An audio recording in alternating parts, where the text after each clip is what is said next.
Thing with the electronics is once all the smoke comes out, it's hard to get it back in. Trust me, I know.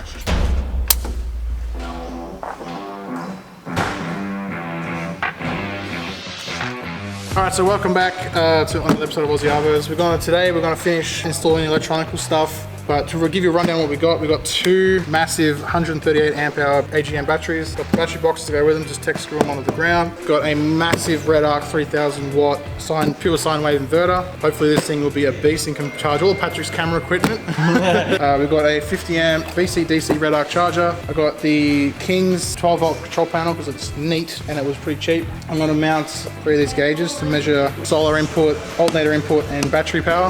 We've got all the crimping, electrical and fuses, Anderson plugs, relay holders, relays, absolutely ridiculously massive wire because Dan said that we needed it to run the TOURER sine wave inverter. That's triple O BNS for anyone. Triple O BNS. Apparently this draws 250 amps.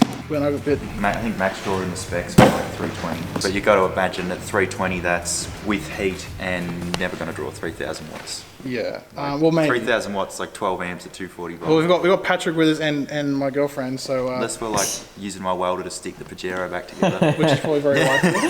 Well, I also got the Red Arc, because these gauges have an optional extra for the current. So I've got 3 current meters as well as 3 gauges to be able to measure all the current and goodness from all the systems in the car. Yeah, by the time we're done, your car's going to be like 25% copper. Yeah, it would be good. Alright, let's get into it. Alright, let's do it. Alright, we're back here with Dodgy Steve. That's harsh. Sheer coincidence out of sheer ass. No, James, we've discussed this. If anything works out by sheer ass, pretend you planned it. Alright, so we apparently planned this, but these battery boxes fit perfectly in between these two, what are they called? Wood. So then we're gonna cut this top floor out, and so we're gonna sit them nice and low, both of them side by side together. And then we're going to put the inverter in front of them on a bit of chipboard.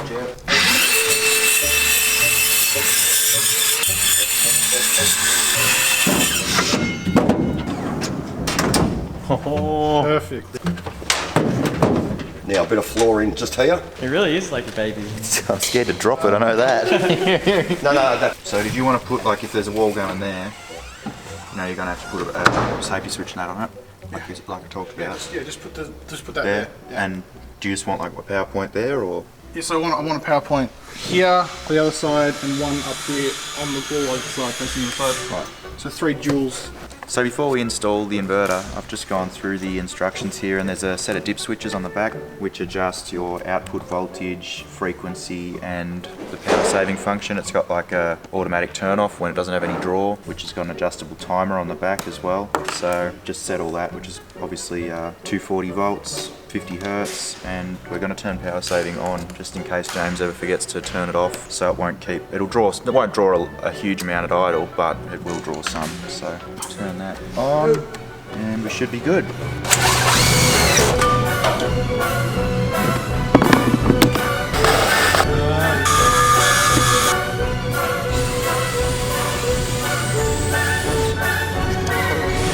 That's like $20 with a cable in this fucking little tiny piece. Oh, come on, James. I just can't believe how expensive it is. $40 a meter. What did you expect to carry massive current with like plastic? Is it hard to crimp down? No, it's easy. Oh, it's not hard at all. It's very Because easy. it doesn't crimp the wire. It's only the negative. No one cares about that. We'll do better on the positive side, you see? There's more current on the positive than there is on the negative, That's apparently, right. according to James. Yes, that's how electrical works. Flows more one way than the other. Now what I've got, Don't make any strands come out sides. I'll just trim off, yeah? No, I get to do that, you don't. You lose one strand, it'll melt. See, that's how you do it. Oh, there's a strand hanging out.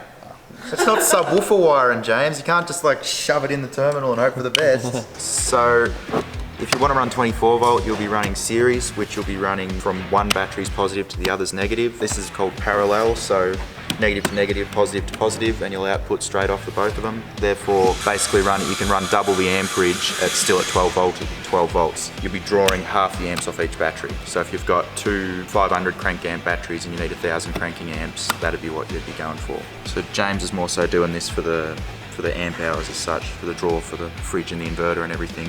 The inverter, I imagine if you were running he's never going to draw 3,000 watts off it, but if he was, you'd cook one of these pretty quick. Yeah. Running a single. Running two helps reduce the load on the batteries, and therefore you get a lot more life out of them, that plus storage. So his plan is to run 2 for now, and hopefully that's enough. Hopefully, if he needs more than that, there's something, it's a bit of a worry. But he did say to me a while ago, maybe I should get another one, so we'll just wait and see. Hopefully this is enough, and if it's not, we'll try and fit another one in somewhere, but 3 batteries in a car is probably enough.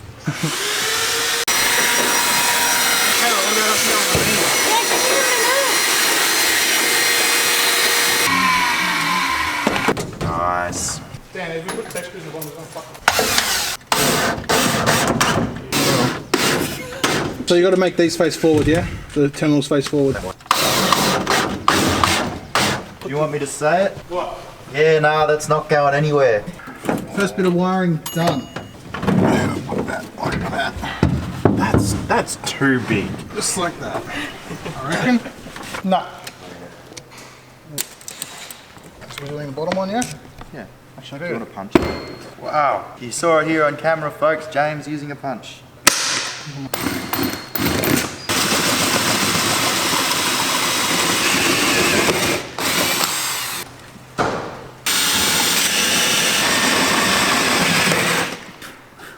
Are they straight? Not really. Surprisingly, yes. Oh, that's neat as. It's actually going to look really good. Oh, lovely. So James has got 3 voltage and amperage gauges from Red Oak there, which are going to be one's for main battery output, as in what's being drawn off the batteries. The other is for solar input, so he'll know how much power he's putting in with the solar, and the other will be alternator input from the main battery in the car. So he'll know where his batteries are getting their power from and how much is being drawn. Yeah, that's sick. Just like that. Yeah, so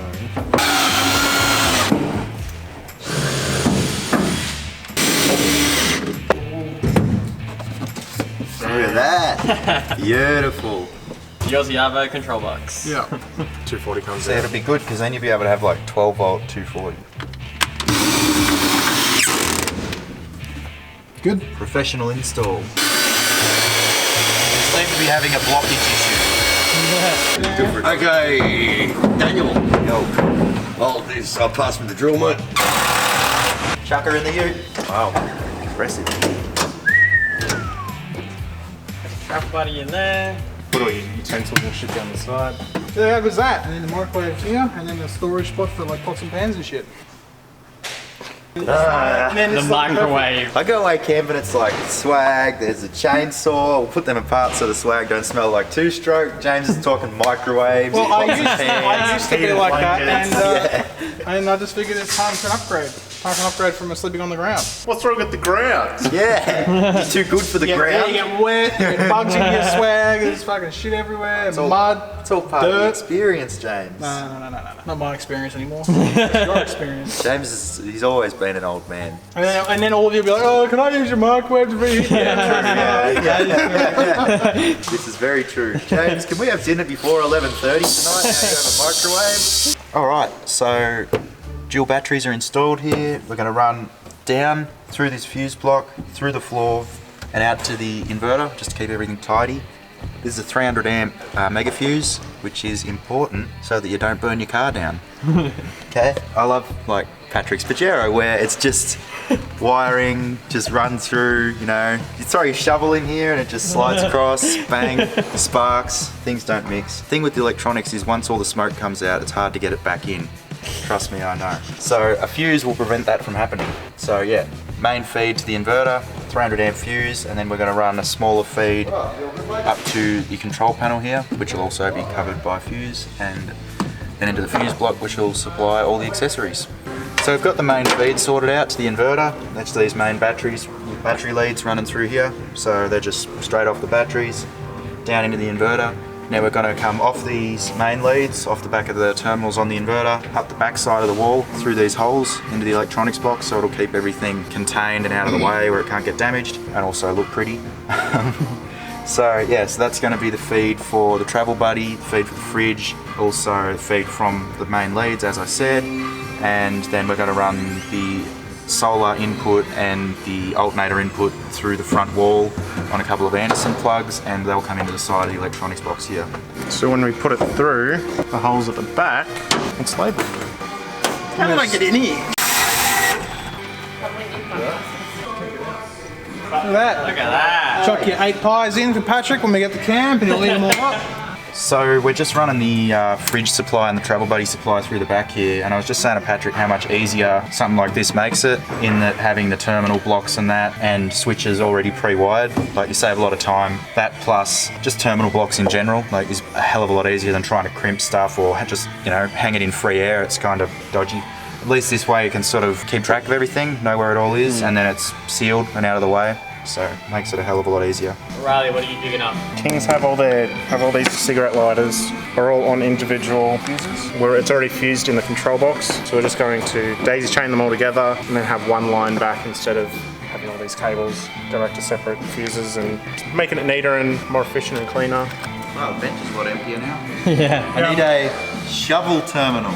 You mean a spade terminal? No. They've been We call them renamed. shovels here in Yeah. Aussie Arvos. Yeah, they've been changed. Dan, you ready for another chord? Every time I think I'm nearly at the top of the hill, you know, you just get over that ridge and then they throw me through some more wires. Oh my god, the drill wants to. It's not speaker wire. Yes, it is.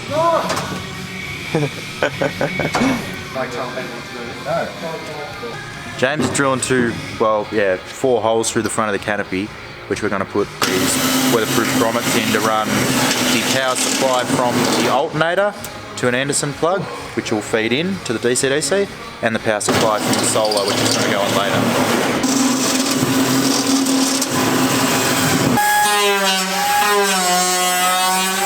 So all I got to do is hook up this green wire, hook up them wires out the front and that earth, and You literally should turn on.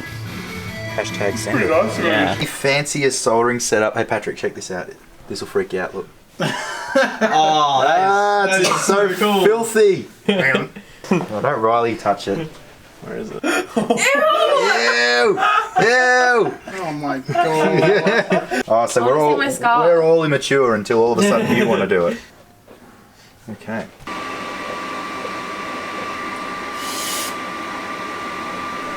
It's like trying to solder through a scope. Perfect. Let the YouTubers marvel in my soldering magnificence. Okay, so it's going to go fridge and Travel Buddy. Okay. You just got to put that earth on and then we're good to go, I think. See if we can make some sparks come out. Nah, it's off, so leave it off. Get a socket and just. I'm not sure if that's just current draw or... Why is that? Okay. Okay. Well, it must just be all that shit drawing. I imagine it's just all that shit drawing heaps of current. Oh, use your balls, Dan. You should just. I don't want to do it. Off you go then. They recorded. This is the bit where James combusts. What did that not? And we're good. I hate that shit. Plus it's your expensive stuff, so you can plug the fuse in and hope I know what I'm doing. Yeah. Boy's got a lot of faith in me, I'll give him that. There you go. Still says 13, so. Okay, what we need to do is turn the ignition off. The ignition is off, correct? Up here. I think I know which one it is. No, it's the closest one. Right, okay. Now hold the button, turn the switch on. Aha! Ah, it's doing a thing! How is that? Do I turn it off? Try turning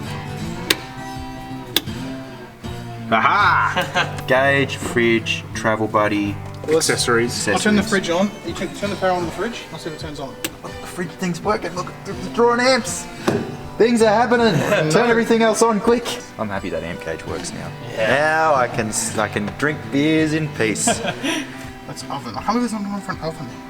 How much was the whole sensor? Oh, everything's what turned was on bottom now, to this that's one? all. Nothing. So we're at 12 amps with everything turned on. Well, that's with the oven on as well. Everything actually works. And Well now done. I'm happy. Well done. Gauge isn't straight down. What's going on? That was your job. You did that. Oh, yes. So now we're drawing absolutely nothing. Turn the inverter on the switch. Just, I don't know, it won't drag fuck all, but there might be an idle like amount that it... Oh yeah. There you go. Wow, it works really well. Idle works. Can't wait to get these other gauges. Yeah, it'll really...